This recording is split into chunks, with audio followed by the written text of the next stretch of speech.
From different processors and different students about process validation and how we understand the necessity of scientific information to prove that we have a solid process control in place, and we know that sufficient control is being utilized to make sure that any hazard is not going to be contributing to potential for risk within the product.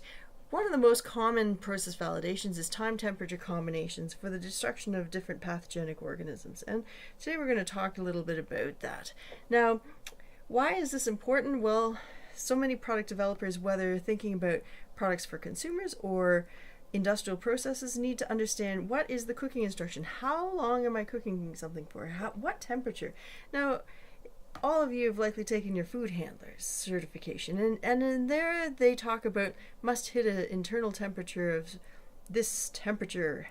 Well, this is exactly where this is all derived from, and process validation could be its own whole study.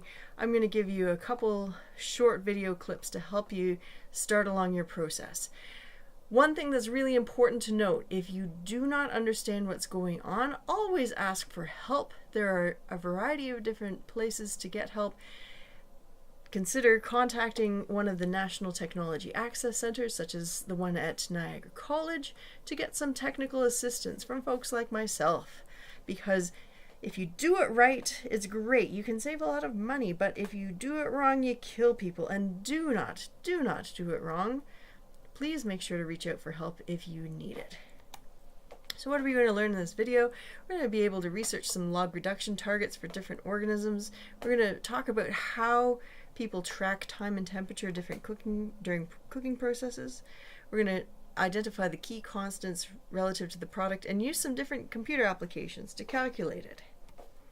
So I'm going to talk about meat products. Now, log reduction is used across a variety of different products, but we are going to refer back to the Canadian Meat Manual of Procedures, and it is referenced here, and I'm actually going to escape out of here, and I preloaded it. Oh, here we go. Canadian Food Inspection Agency. Chapter 4 is where we're looking at process controls, and again, process controls need to have some sort of validation.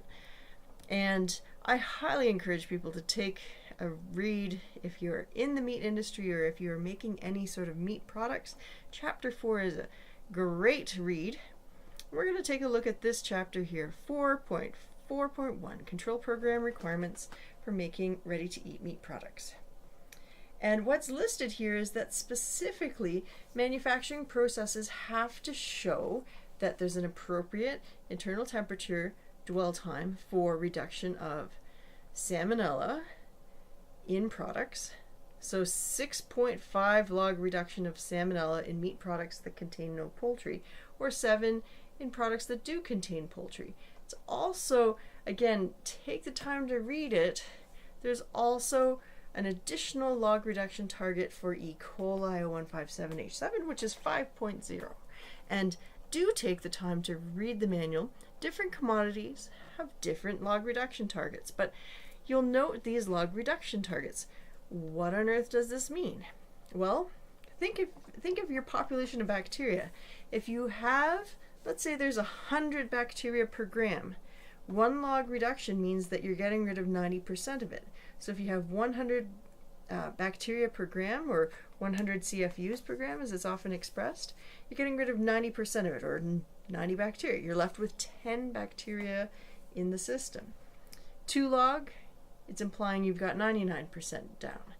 3 log, 99.9% down, and so on. Now you may say, well, what if I had 100 bacteria per gram, and in theory, if I've hit this 3 log margin, I don't have any bacteria left? Well, bacteria don't behave that way quite, and what we're doing by taking it to a much higher level than what's actually found within the product is that you're actually giving what's called a statistical control to your product, and therefore you have some statistical confidence that not only is it clear in the product that you have, but heaven forbid that one product that maybe had a little bit more bacteria, you've got a control mechanism for that as well.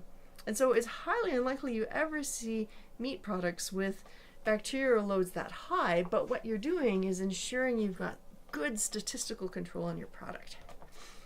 So again, as we mentioned before, you've got to have a 5-log reduction of E. coli as based off of the meat manual of procedures. But how do we know we do this? It's one where it would be all fine and nice if we sent out every single hamburger that a consumer was cooking and tested it to see if there was E. coli, but that's not very realistic. What scientists have done through the past decades is they have developed mathematical modeling systems to be able to calculate authentically if a population of bacteria has been reduced. And so what you need to have is a time temperature log for your product during the cooking process that represents the typical processing conditions.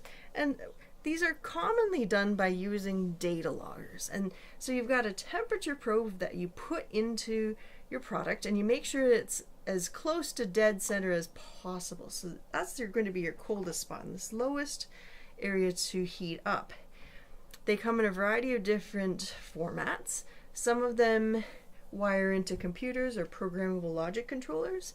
Many of them are heat and water and pressure resistant, and they can be stuck right in the oven along with the product. Variety of different suppliers for this. Main thing is just to know the conditions that your product's going to go through before you before you purchase one of these, so that you're not destroying it the moment you try tracking it. Other ways it's done, in many cases I've seen folks just probing it with a manual thermometer. The challenge with that method is that you're opening up your product to the environment, and if you're cooking something in a closed oven, you're cooling down the system and you may not be getting an accurate read. Anyways, there are lots of time temperature data loggers and they're reasonably accessible. From here, I'm going to jump to a second video, and we're going to talk about, once you've got that time temperature data log, what you are going to do with it to be able to calculate a process validation. Talk to you soon.